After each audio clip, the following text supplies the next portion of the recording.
بہت پہلے ہر جگہ بادشاہی حکومت کیا کرتے تھے۔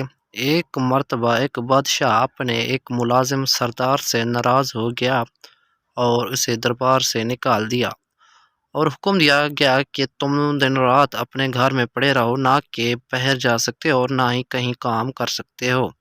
یہ بظاہر معمولی حکم تھا، کیوں نہ دن رات گھر میں پڑا رہنا، کچھ کام کاج نہ کرنا اور فارغ وقت گزارنا بہت مشکل ہو۔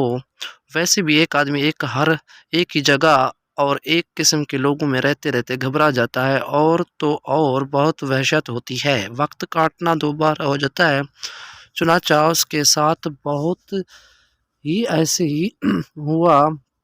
وہ سارا دن پڑا رہتا اور کوئی کام نہیں کر سکتا تھا۔ سردار بہت پریشان تھا، کیوں نہ اس کے بچوں کے پیٹ بھرنے کا سوال تھا۔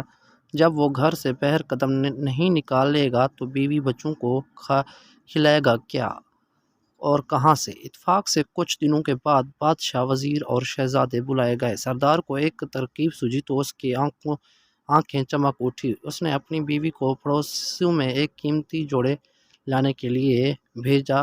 وہ پڑوسی سے قیمتی جوڑے لے آئی۔ سردار نے مانگنے کی قیمتی جوڑی جلدی سے زیب تن کیا۔